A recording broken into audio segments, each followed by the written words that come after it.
Hello students, आप सभी का हमारे यूट्यूब चैनल में हार्दिक स्वागत है। आज के इस वीडियो में बात करने वाले हैं 23 अगस्त 2025, 24 अगस्त 2025, 25, 26 अगस्त 2025 तक जिन भी बच्चों के एग्ज़ाम पोस्टपोन्ड हुए थे उनकी नई डेट कब तक आ सकती है, एग्ज़ाम कब तक हो सकते हैं, उस पर चर्चा करेंगे। तो वीडियो आप लोग पूरा देखिएगा और अगर आप चैनल पर नए हैं तो चैनल को सब्सक्राइब, वीडियो को लाइक और बेल आइकन ज़रूर दबा लीजिएगा।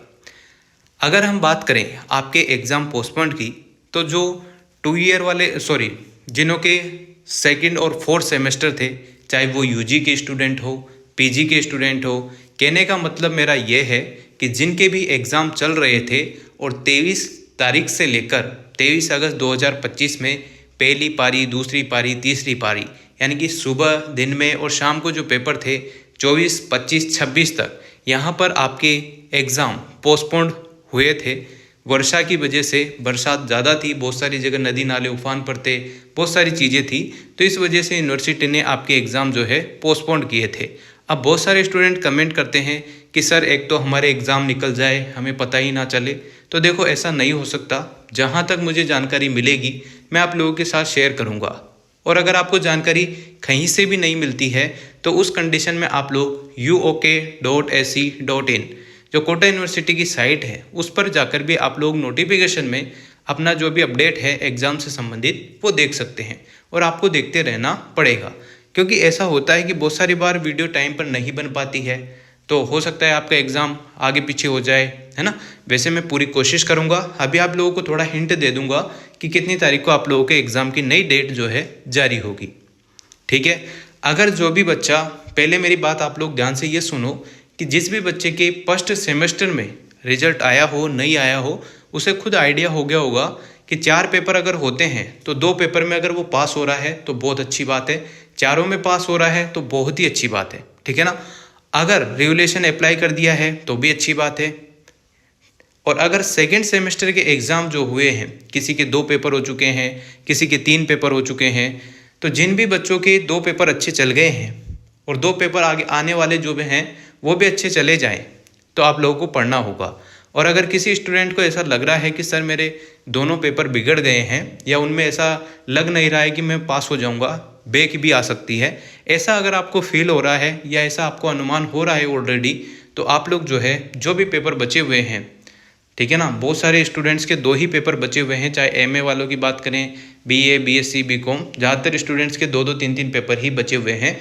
तो आप लोगों के जो भी पेपर बचे हुए हैं उनकी तैयारी आप अच्छे से कीजिएगा, क्योंकि आपको क्लियर मैं कर दूं, किसी ने बताया हो, नहीं बताया हो, ये अलग बात है, पर मैं आपको क्लियर कर दूं कि जैसे पहले पेपर में आपके पहले सेमेस्टर में आप लोगों के 4 पेपर लगते हैं, उसमें से अगर आपके 50% सब्जेक्ट में अगर आप पास नहीं हैं, 4 में से 2 सब्जेक्ट में अगर आप पास नहीं हैं, तो आप लोगों को सेकंड सेमेस्टर में भी यही कंडीशन, अगर 4 पेपर लगते हैं, 2 में पास हो रहे हैं, 2 में नहीं हो पा रहे हैं, तो अगर आपके 50% या उससे अधिक सब्जेक्ट में आप पास हो जाते हैं तो ही आप लोग थर्ड सेमेस्टर का एग्ज़ाम फॉर्म भर पाएंगे।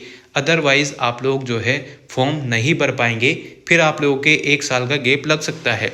इस बीच में रेगुलेशन के फॉर्म भी निकलते हैं, पर आपको पता होगा कि कोटा यूनिवर्सिटी कितने लेट रिजल्ट यहाँ पर डिक्लेयर कर रही है, तो इस वजह से ऐसा ना हो जाए कि आप लोगों के कम मार्क्स हो, रेगुलेशन में आपके रिजल्ट जो है फॉर्म बनने के बाद आए, क्योंकि पिछली बार यही सीन हुआ है। बहुत सारे बच्चे ऐसे हैं जो रेगुलेशन में पास हो चुके हैं पर वो फॉर्म नहीं भर पाए थर्ड सेमेस्टर का। इस वजह से मैं आप लोगों को क्लियर अवगत करा दूं कि आप सभी इतनी पढ़ाई ज़रूर कर लीजिएगा फर्स्ट और सेकंड में। फर्स्ट का तो चलो जो होना था हो गया होगा, पर सेकंड में अगर जो भी पेपर बच रहे हैं आप लोग अच्छे मार्क्स ले आएंगे तो आपका काम आसान हो जाएगा थर्ड सेमेस्टर के फॉर्म भरने में, ठीक है ना। इस बात का आप लोग विशेष ध्यान रखेंगे। अब आपके दिमाग में आ रहा होगा कि सर नई डेट कब आएगी सेमेस्टर एग्ज़ाम की। तो देखो, कोटा यूनिवर्सिटी का जो पेज है या वेबसाइट जो है uok.ac.in, इसको सर्च करेंगे आप लोग तो आपके सामने कुछ इस प्रकार का पेज ओपन हो जाएगा।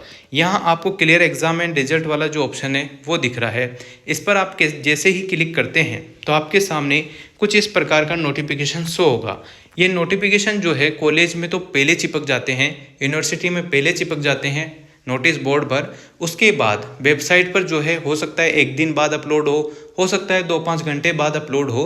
तो आप लोग यहाँ पर देख लीजिएगा, इम्पोर्टेंट डॉक्यूमेंट्स करके होगा, इसके जस्ट नीचे ही है, ठीक है। इन वाले इस पेज में जो है इसके जस्ट नीचे है, आपके 23 तारीख का एग्ज़ाम पोस्टपोन्ड हुआ, उसकी पूरी न्यूज़ है, ये देखो, है ना, स्थगित किया जाता है। फिर यहाँ 26 तारीख को हुआ, उसकी भी पूरी डिटेल यहाँ पर है। क्रमांक संख्या भी दे रखी होती है 3024। अब जो भी ड्राफ्ट आएगा या जो भी नोटिस आएगा वो 3025 करके या 3026 करके आएगा, वो आपके एग्ज़ाम से संबंधित होगा, है ना।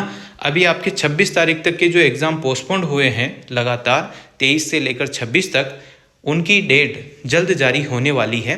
आज जो है गणेश चतुर्थी का अवकाश, ठीक है, कल भी अवकाश है किसी न किसी चीज़ का। तो आप लोगों के एग्ज़ाम ज़्यादातर जो है संभावना 28 तारीख को शाम को या फिर 28 तारीख को दिन में भी आप लोगों के जो है टाइम टेबल की डेट डिक्लेयर हो सकती है। आपके एग्ज़ाम 29 या 30 तारीख से यथावत रहेंगे, पूरी उम्मीद यही है। और यहाँ पर जो मैं आपको बता पा रहा हूँ, अगर मैं वीडियो भी नहीं बनाकर आप लोगों को बता पाऊँ तो आप ज़रूर यहाँ से देख लीजिएगा। 28 तारीख को दिन में आप लोगों को सूचना मिल जाएगी, सुबह भी मिल सकती है ना। हो सकता है आप लोगों को अगर 29 तारीख से एग्ज़ाम वापस से नहीं स्टार्ट हो, 30 से हो, तो 29 को भी देखने को मिल सकती है। पर ये बात आप लोग ध्यान रखना, अगर आप ये सोच रहे हैं कि 5 दिन पहले पता चलेगा कि एग्ज़ाम कब है कब नहीं है, तो ये गलत फहमी में आप लोग जी रहे हैं। एग्ज़ाम कल हुआ तो आज ही आप लोगों को पता चलेगा, ऐसी कंडीशन हो सकती है। क्योंकि आपके पास 23 तारीख से लेकर जो है 26, 27, 28 तारीख तक का पूरा मौका है। आप जिस भी पेपर का एग्ज़ाम पढ़ना चाहते हैं पढ़ सकते हैं, ठीक है ना। और ज़्यादा पेपर आपके बचे नहीं होंगे, जहाँ तक मुझे उम्मीद है। MA MSc MCOM वालों के या BA BSc BCom वालों के जो है आधे पेपर तो लगभग हो गए होंगे, आधे पेपर बचे होंगे। जैसे 4 है तो 2 हो गए होंगे, 2 बचे होंगे, तो उस हिसाब से आपके एग्ज़ाम रहेंगे। और वही टाइमिंग रहेगी, टाइमिंग तो सेम ही रहेगी, बट डेट चेंज हो जाएगी। जिन बच्चों के सुबह पेपर है उनके सुबह ही रहेंगे, जिनके दिन में पेपर है उनके दिन में ही रहेंगे, और जिनके शाम को पेपर है उनके शाम को ही रहेंगे। बेकायदा आप लोगों को नोटिस देखने को मिल जाएगा। एडमिट कार्ड वगैरह वो के वही रहने वाले हैं, कोई नया एडमिट कार्ड नहीं जारी होगा, है ना। बस आप लोगों को वहाँ पर डेट चेंज जरूर देखने को मिलेगी, जिसका भी 23 तारीख को पेपर था, 23 अगस्त 2025 को, तो हो सकता है उसका पेपर 29 अगस्त 2025 को हो जाए। 24 को जिसका पेपर था उसका 30 अगस्त 2025 को हो जाए। इस टाइप से शेड्यूल जो है एडजस्ट किया जाएगा। और आप लोगों को यहाँ पर जो मैंने आपको बताया है यहीं पर आप लोगों को देखना है, ठीक है ना। अगर यहाँ पर आप लोग नहीं देख पाते हैं तो ये न्यूज़ एंड कैरिकुलम वाले ऑप्शन पे भी आप लोगों को बहुत सारी नोटिस देखने को मिल जाती है। पर ज़्यादातर जो सूचना है एग्ज़ाम से रिलेटेड वो आपको यहीं पर देखने को मिलेगी, यहीं से आप लोग देखिएगा और आराम से आप लोगों को जो है अपडेट आएगा वो देखने को मिल जाएगा। डेट यहाँ पर बेकायदा मेंशन रहेगी। आज और कल के दिन जरूर संभावना बनती है कि आपकी जो है सूचना मिल सकती है एग्ज़ाम से संबंधित। ये वीडियो मैंने इसलिए बनाई है क्योंकि बहुत सारे बच्चे कह रहे थे कि सर एक तो एग्ज़ाम निकल जाए हमें पता भी ना चले, तो ऐसा नहीं होगा। मैं नहीं तो कोई ना कोई कोटा यूनिवर्सिटी का पेज है या फिर जो भी सूचना है यहाँ पर UOK की साइट है, यहाँ से भी आप लोग देख सकते हैं, ठीक है। बाकी ज़रूर आप लोगों को अपडेट दे दिया जाएगा अगर जो भी अपडेट आता है, ठीक है ना। तो इस तरीके से आप लोग अपनी प्रिपरेशन जारी रखें, पढ़ाई वढ़ाई करते रहें ताकि आप लोगों के अच्छे मार्क्स बन जाए। कॉफ़ी लिखने की कला आप लोग सीख लें। एक वीडियो का लिंक मैं आप लोगों को डिस्क्रिप्शन में दे दूंगा, उससे आप लोगों की हेल्प हो जाएगी कि सेमेस्टर एग्ज़ाम में कॉफ़ी आखिर कैसे लिखी जाती है कि अच्छे मार्क्स आपके बन जाएं। Thank you so much. Video अगर आप लोगों को अच्छी लगी हो तो like, comment, share and subscribe.